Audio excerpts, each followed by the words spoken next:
Assalamualaikum warahmatullahi wabarakatuh. Kembali lagi bersama Popeye TV.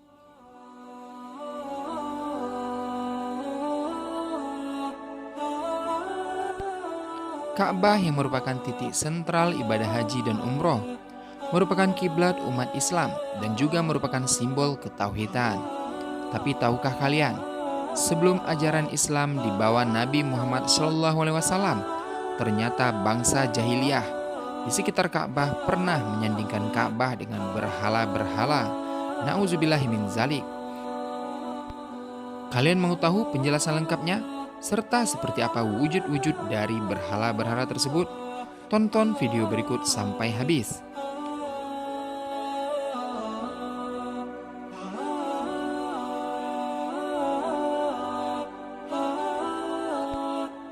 Mungkin kita tidak sampai berpikir bahwa di sekitar Ka'bah, bangunan yang sangat dimuliakan disakralkan ternyata dahulu pernah berdiri berhala-berhala yang disembah layaknya Tuhan. Bagaimana bisa dua haluan yang saling berlawanan dikumpulkan? Bagaimana mungkin simbol kemusyrikan disandingkan dengan simbol ketauhidan? Namun sejarah kebodohan manusia telah mencatat fakta yang memilukan tersebut. Ka'bah yang menjadi titik sentral dalam ibadah haji dan umroh merupakan simbol ketauhidan, bahkan semenjak dibangun. Namun pada saat itu disandingkan dengan berhala yang menjadi simbol kemusyrikan dan kekafiran.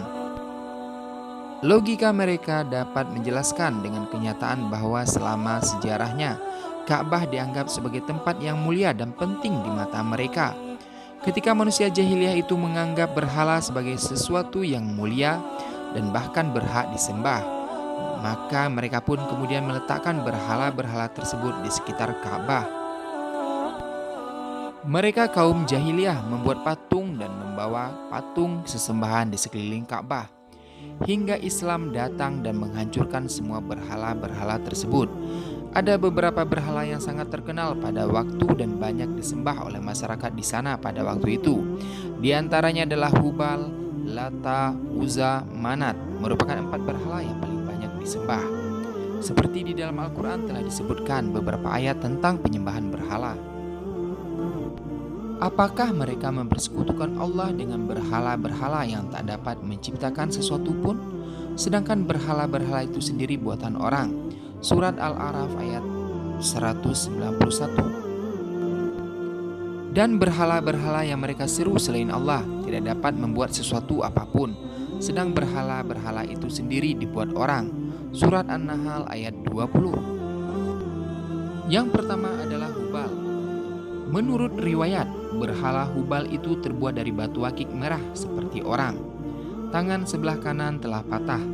Kemudian setelah menjadi berhala kaum Quraisy, mereka membuatkan tangan dari emas sebagai gantinya yang patah tersebut.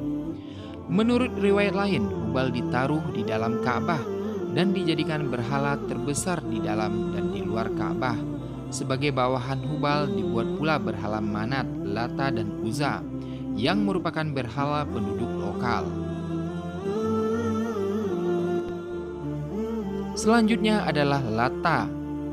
Al-Lata di dalam bahasa Arab Al-Lat adalah berhala dewi yang disembah oleh bangsa Arab jahiliyah dan dianggap sebagai salah satu anak Tuhan bersama dengan Manat dan Uzza. Al-Lata memiliki arti sang dewi.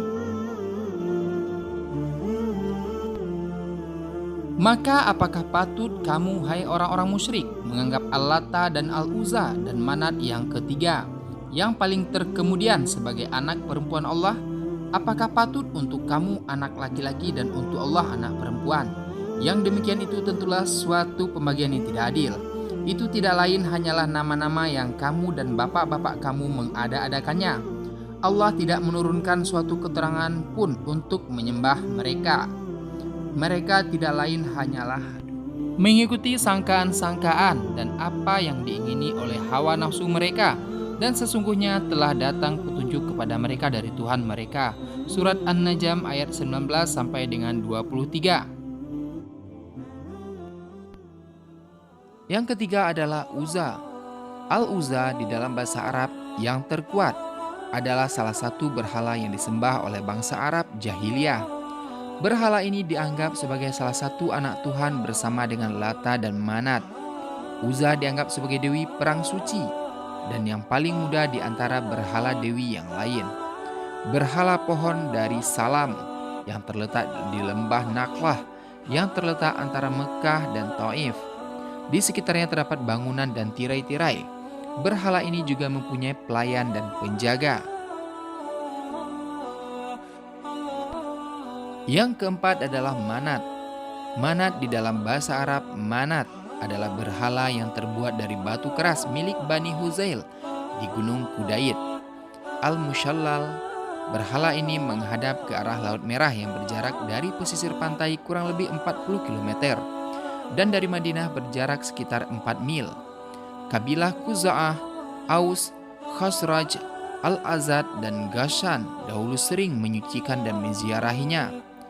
Menurut buku yang berjudul Book of Idol, Kitab Al-Asnam, yang dikarang oleh Ibnu Al-Qalbi, Manat diyakini oleh bangsa Arab jahiliyah bahwa ia adalah dewi keyakinan dan sebagai yang anak tertua dari 3 anak Tuhan.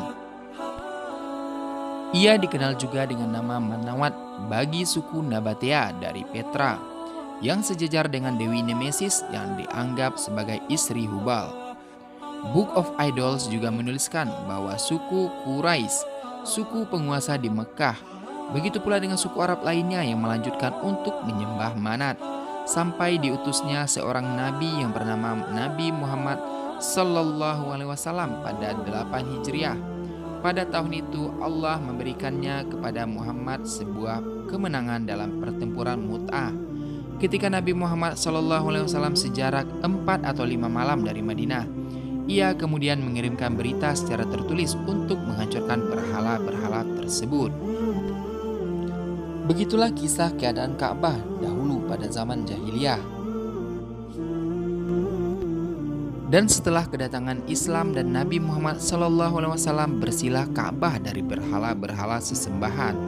La ilaha illallah, tiada Tuhan selain Allah. Bersilah Ka'bah sampai saat sekarang ini. Demikianlah info singkat dari Popeye TV. Mudah-mudahan info ini menambah wawasan keislaman kalian.